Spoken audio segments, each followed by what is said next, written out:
Hey guys, the purpose of this video is to help you select speakers for your Toyota Tacoma. I guess what I'm going to do is I'm going to break this into a few different parts. The first one is going to be mounting. Then we're also going to cover power. And then we're also going to cover how 6.5-inch speakers are really not 6.5-inch speakers. A common misconception is that they're all the same size. And I'm going to show you in these speakers, even within the same manufacturers, that they vary in size. So I will break this out into a few different parts. The first one's going to be mounting and explaining the different sizes. The second part is going to be power ratings and how to select the correct speakers and how not to fall for a lot of the hype. Hope this helps you guys out, and it's probably a good idea to view this before you buy your speakers and before you order the speaker mounts from us, so we can make sure we get you the right one for your speaker. Thanks. Mounting options. This section is to help you understand the different mounting options using our speaker adapter plates. We're going to cover the 6.5-inch speakers first, and then what I'm going to do here is show you the picture. The mount below is probably the one we send out the most. It's our standard size. It's 5.1 inches. I'll show you here. Turn this on, and as you can see, this is 5.1 inches. 5.1 inches will accommodate probably 95% of 6.5-inch speakers. I'll show you here. I can take these. This is Polk's new mobile monitor series. Drops right in there. Provides you a nice tight seal. No shifting. It'll even work with this Pioneer 6.5-inch speaker.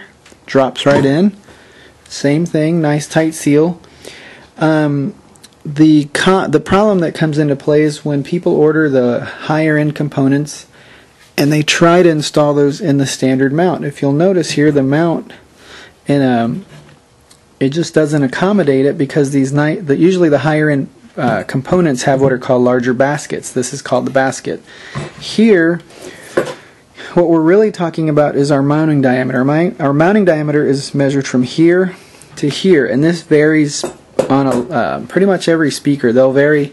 The components generally have much larger baskets. So what we do is we offer these in different sizes. This is our standard size. We also offer custom sizes. This custom size right here is cut out to accommodate this speaker, and I'm going to measure it for you guys. Notice this one is actually a whopping 5.567. So if I take this speaker, drop it in, you'll notice I get a nice tight fit. Exactly what you're looking for. So we offer these in our standard size, and then we offer them in custom. So before you place your order, make sure you know the mounting diameter. If it's 5.1 inches or below, you're probably good with just ordering our standard mount. If you're ordering a set of components, really nice speakers, you're probably going to need a custom sized mount, and we offer those as well. More info.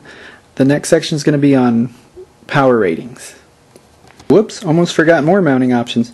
Here, these are tweeter adapters. These are if you're going to be using. These are going to be used with the components. Generally, components are a mid-range driver, and then they also include a tweeter.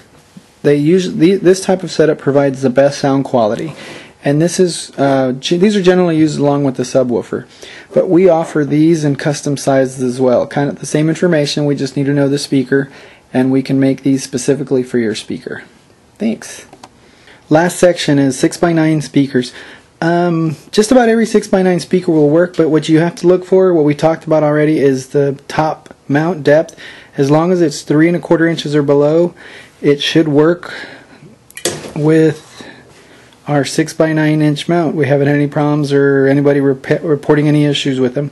So just make sure to look for a 3¼ inch mount or a 3¼ inch top mount depth or less, and you'll be good to go to install 6x9-inch speakers.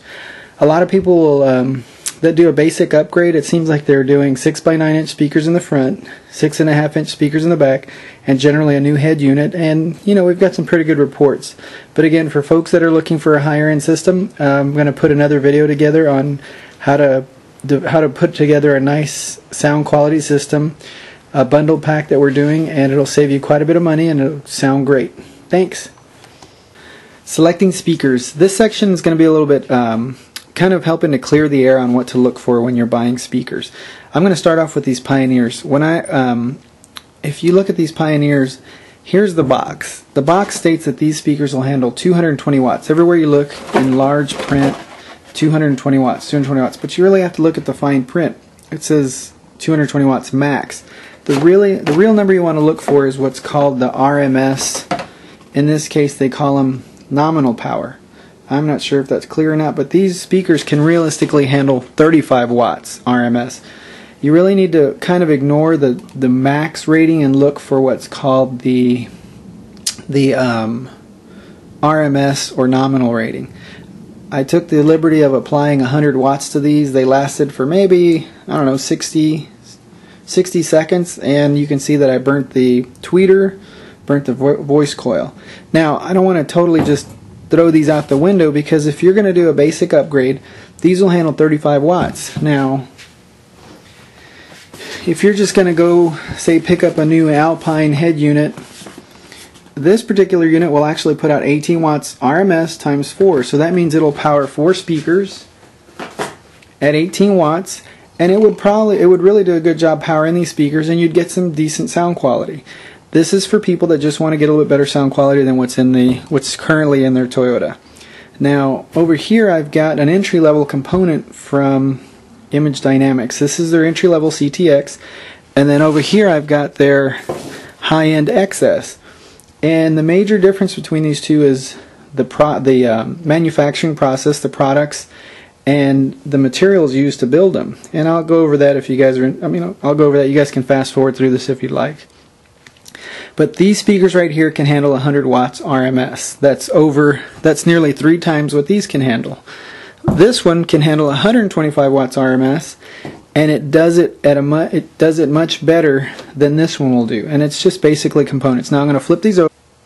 Flipping these speakers over, you're going to see that this speaker has a much larger magnet than this one. This one uses a standard type of magnet. This uses what's called a neo magnet, and I won't go into the full technical terms, but it's basically a higher end magnet material that requires less magnet but provides better sound quality and yields more power. So as you can see, the magnet size generally doesn't mean anything. It depends on the products being used. So I'm hoping this all helps you guys understand, but remember, look for RMS ratings, and if you're looking for really good sound quality, you're going to want to probably look at some component speakers. If you get into components, you're probably going to look at adding an amplifier and potentially adding a subwoofer to get the full spectrum of sound, and I'll go over that in another section. Thanks.